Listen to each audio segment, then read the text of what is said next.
السلام علیکم، میرا نام محمد نواز، میرا تعلق پاکستان گلگت بلتستان سے۔ شروع کرتا ہوں اللہ کے نام سے جو بڑا مہربان اور نہایت رحم کرنے والا ہے۔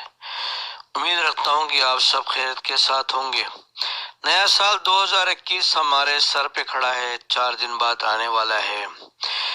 نیا سال 2021 شروع ہونے کو ہے اور میں اللہ تعالیٰ پر امید رکھتا ہوں کہ 2021 ہمارے 2020 سے بہتر گزرے گا۔ جو 2020 ہمارا گزر چکا، ہم تمام کے لیے ماسک کا سال تھا، ماسک کا سال رہا، گزر گیا۔ شکر ہے اس پاک پروردگار کا، پھر بھی گزر گیا۔ یعنی یہ وقت جو گزر جائے گا، یہ وقت بھی گزر جائے گا۔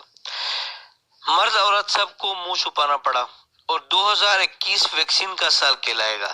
2020 ماسک کا سال کہلائے، 2021 ویکسین کا سال کہلائے گا۔ لیکن ہم سب کی دعا ہونی چاہیے کہ 2021 بہت بہتر سال ثابت ہو، ہماری معیشت، ہماری ترقی اور ہماری اکنامی برقرار رہے۔ ہمارے عمران خان صاحب جن مشکلات سے گزر رہے ہیں، گزر کر پاکستان کو تقریباً اپنے پیروں پر کھڑا کر دیا ہے۔ اللہ ان کی عمر لمبی کرے۔ اللہ تمام افراد کو جو کہ ڈگریاں لے کر یونیورسٹی کے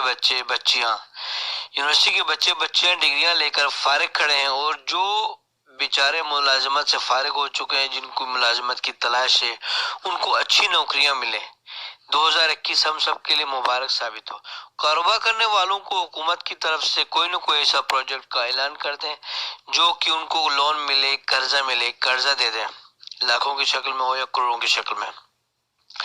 انٹرنل کمیونیکیشن، یعنی کہ انٹرنل کمیونیکیشن کسی بھی آرگنائزیشن کی سب سے بڑی اسٹرنتھ ہوتی ہے، سب سے بڑی مضبوطی ہوتی ہے۔ ہمارا فرض بنتا ہے کہ جو بھی غلط کام پاکستان میں گورنمنٹ کے خلاف یا پاکستان کی ترقی کے خلاف ہو رہا ہو، ہمارے دشمن عناصر کروا رہے ہوں، جو بھی ہمارے دشمن ملک 4-5 آپ سب اچھی طرح جانتے ہو، اسے ہر حال میں گورنمنٹ تک پہنچانا چاہیے۔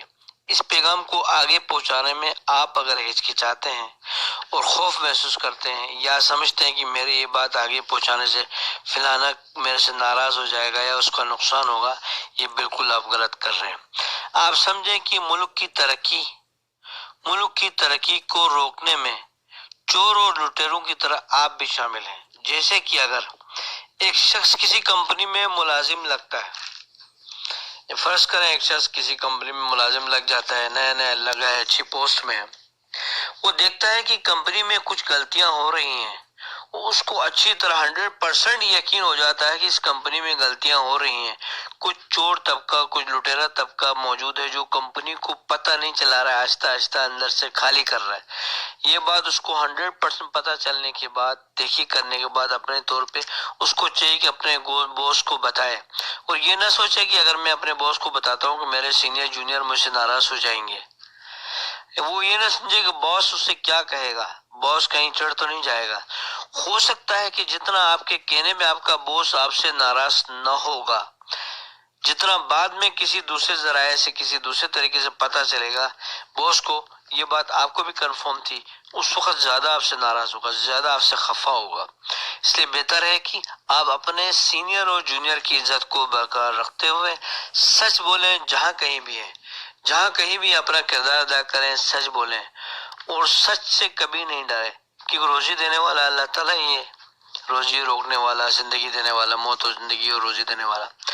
آپ کے ارد گرد اگر کوئی ایسا شخص ہے جو کہ شارٹ کٹ کرنا چاہتا ہے، ہر کام کو جلد کر ختم کرنا چاہتا ہے شارٹ کٹ میں، مثلا مختلف فیلڈ کے لوگ ہوتے ہیں، چاہے ڈاکٹر لے لیں، انجینئر لے لیں، الیکٹریشین لے لیں، پلمبر لے لیں، مستری لے لیں، چھوٹے کام والا، بڑے کام والا، کوئی بھی ہو۔ چھوٹی سی میں آپ کو ایک مثال دیتا ہوں۔ فرض کریں ان تمام کاموں میں شارٹ کٹ ہو سکتا ہے، اور بھی بہت سارے کام ہیں جو میں نام نہیں لے سکا معذرت کے ساتھ۔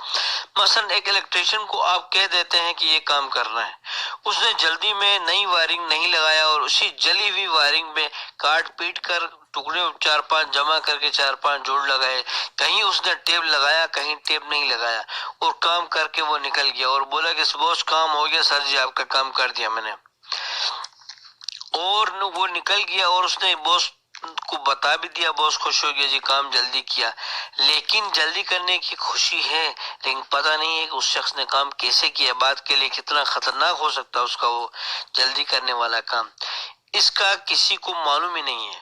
نئے سال سے آپ ہم سب اس طرح کی غلطی نہیں کریں گے۔ ہم سب میں ایسی کوئی شارٹ کٹ کرنے کی غلطی ہے، ہم سمجھتے ہیں کہ ہمارے اندر اس طرح کی حرکتیں ہیں، ہم سیکھ چکے ہیں کسی سے، اپنی فیلڈ میں اپنے دوستوں سے، تو اس کو ترک کریں، اور آج کے بعد جو بھی کام کریں آپ یہ عہد کریں کہ ہر کام پرفیکٹ کریں گے۔ پرفیکٹ، نئے سال میں آپ ہر کام پرفیکٹ کریں گے، چاہے گھر کا کام ہو، چاہے پڑوس کا کام ہو، چاہے چھوٹا سا ہی کام کیوں نہ ہو، آپ یہ عہد کریں کہ ہم نے پرفیکٹ کام کرنا ہے۔ جب ہم سب ایک لیڈر عمران خان صاحب کی طرح ایمانداری کے ساتھ ہر کام پرفیکٹ کرتے ہیں تو یقیناً ہم ترقی یافتہ قوموں میں شامل ہو جائیں گے، یقیناً ترقی یافتہ قوموں میں شامل ہو جائیں گے۔ ہم سب کو پتا ہے کہ ہیروشیما ناگاساکی میں ایٹم بم گرایا امریکہ نے، جاپان تباہ و برباد ہو گیا۔ جاپان نے دوسری جنگ عظیم میں مکمل تباہ ہونے کے بعد دوبارہ سے اپنے پیروں پہ جاپان کیسے کھڑا ہوا، ہم سب نے دیکھا۔ اس کی جاپانی چیز ہم مانگ مانگ کے خریدتے ہیں، ہمارے بزرگوں سے ہم سنتے رہے کہ کوئی بھی چیز لے لو جی، دیکھو کیا ہے، جاپانی ہے نہیں ہے، جاپانی ہے تو لے لو، نہیں تو نہیں، ٹھیک ہے جی۔ اب اس میں یعنی کہ کیسے کھڑا ہوا، ان میں کیا تھی، ان میں جاپانوں میں کوالٹی آف ورک، کام میں کوالٹی تھی ان کی، تبھی وہ اپنے پیر میں کھڑا ہوا۔ ہر کوئی اپنے ملک سے، ہر اپنے کام سے مخلص تھا۔ کوالٹی آف ورک تب آتا ہے یا آتی ہے جب ہم شارٹ کٹ نہیں کرتے، ہر کام کو اچھے ڈنگ سے اور مکمل طریقے سے، جو ڈیمانڈ ہے کام کی، جو چیزیں وہ مانگتے ہیں، ہم پورا طریقے سے اس کام کو کرتے ہیں، ہر کام کو اچھے ڈنگ سے مکمل کرتے ہیں، تبھی شارٹ کٹ نہیں ہوتا ہے اور کوالٹی آف ورک کہلاتا ہے وہ۔ جس طرح جاپانی قوم نے کیا، اس وقت چائنا کر رہی ہے۔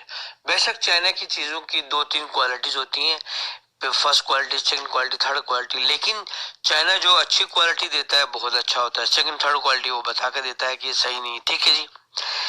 چائنا کر رہا ہے اور چائنا پوری دنیا میں چھا رہا ہے۔ اگر ہم بھی پوری ایمانداری کے ساتھ اپنا کام کریں، جو کہ ہمارے اللہ نے آخری نبی صلی اللہ علیہ وسلم کے ذریعے ہم تک پہنچایا ہے کہ ایمانداری اور ہر کام پر پرفیکٹ کرنے سے ہی ہر قوم ترقی کرتی ہے۔ وہ آپ کو پتہ ہے، یہ سب کو پتہ ہے، خدا تب تک اس قوم کی حالت نہیں بدلتا، نہ ہو خیال جس قوم کو اپنی حالت کے بدلنے کا۔ یہ شعر آپ نے سنا ہوگا، پھر بھی میں ریپیٹ کر دیتا ہوں، خدا تب تک اس قوم کی حالت نہیں بدلتا، نہ ہو خیال جس قوم کو اپنی حالت کے بدلنے کا۔ اگر ہم بھی ایمانداری اور پرفیکٹ کام کرتے ہیں تو چند سال کے اندر ہمارا ملک کہاں سے کہاں پہنچ جائے گا۔ عمران خان صاحب نے دیکھیں، اپنے یعنی وزیر اعظم ہاؤس سے لے کے منسٹر ہاؤس سے لے کے چھوٹے گھر سے لے کے بڑے گھر تک، ہر آفس سے لے کے ہر دفتر تک، تمام اپنے خرچے اس نے کم کر دیا۔ تو میں اس گفتگو میں اس کو بھی ڈاکٹر وکٹر فرنکل کے ایک سینٹنس کو بھی انہوں نے ایک بڑا پیارا جملہ کہا، اس کو میں شیئر کرتا ہوں۔ For the world is in a bad state, but everything will become still various unless each one of us does his very best. Dr. Viktor Frankl, for the world is in a bad state, but everything will become still various unless each one of us does his very best. کہتا ہے کہ کیونکہ دنیا ایک بری حالت ہے، لیکن جب تک ہم میں سے ہر ایک اپنی کوشش نہیں کرتا، تب تک سب کچھ اس کے مقابلے میں بن جائے گا۔ جب کسی بھی ملک کے کلچر میں کوالٹی ایک بنیاد، ایک فاؤنڈیشن نہیں بن جاتا ہے، یا فاؤنڈیشن بن جاتا ہے، تو پھر جو بھی اس ملک میں بنے گا، جو چیز ایجاد ہوگی، وہ یعنی کہ وہ دنیا کا ایک نمبر 1 ایٹم کہلائے گا۔ کوئی خریدنے سے پہلے پوچھے گا نہیں، دیکھے گا نہیں، آنکھیں بند کر خریدے گا۔ دعا کرتے ہیں کہ نیا سال ہم سب کے لیے اچھا گزرے، اور ہم جتنا ہو سکتا ہے اپنے گھر سے لے کے، محلے سے لے کے، رشتہ داروں سے لے کے، ملک سے لے کے، دنیا سے لے کے انسانوں تک جو ہم ایک دوسرے کے ساتھ کوآپریٹ کر کے ملک کو دنیا کی ترقی کے لیے، انسانوں کی بھلائی کے لیے کر سکتے ہیں، کریں۔ یہ عہد کریں نئے سال میں، دعا کرتے ہیں کہ عبادت کرتے ہیں، منتیں مانگتے ہیں، منتیں کرتے ہیں اپنے اللہ سے کہ ہمارے اللہ ہمارے اپنے ملک کے لیے، پوری دنیا کے عالم انسانوں کے لیے، عالم اسلام کے لیے 2021-2020 کے مقابلے میں بہت اچھا ثابت ہو۔ جو افواہیں پھیلائی جا رہی ہیں، نئی بیماریاں آ رہی ہیں یا آنے کا کہہ رہے ہیں، اللہ کرے وہ بیماریاں آئیں تو بھی ختم ہو جائیں جلدی، اور نہیں آئے ہمارے ملک میں ترقی ہی ترقی ہو، تمام افراد کو ملازمت ملے، بیماروں کو علاج ملے، تمام بچے جو یونیورسٹیوں کالجوں سے فارغ ہوئے ہیں ان کو نوکریاں ملیں، جو بزنس کرنا چاہ رہے ہیں اللہ ان کو بزنس میں توفیق دے، اور گورنمنٹ ان سے کوآپریٹ کرے۔ پاکستان اور پوری دنیا کے انسانوں کو کووڈ-19 کی دوسری جو بھی بیماری آنے والی ہے یا آئے گی، کہہ رہے ہیں، شور ہیں، افواہیں، اللہ اس کے حملے سے بچائے۔ دنیا میں جہاں کہیں مسلمانوں اور انسانوں کے ساتھ ناانصافی ہو رہی ہے مختلف علاقوں میں، مختلف شکلوں میں، اللہ ان سب کو انصاف دے، اور جو آزادی حاصل کرنا چاہتا ہے وہ آزادی حاصل کر پائیں۔ اللہ ہم سب کا حامی اور ناصر ہو۔ اپنا خیال رکھیے گا، میرے چینل کو لائک اور سبسکرائب کیجیے گا، اپنے دوستوں تک بھیجیے گا، فیس بک اور واٹس ایپ میں میرے کو دیکھ لیجیے گا، یوٹیوب میں میں ہوتا ہوں۔ تھینک یو جی، بہت شکریہ۔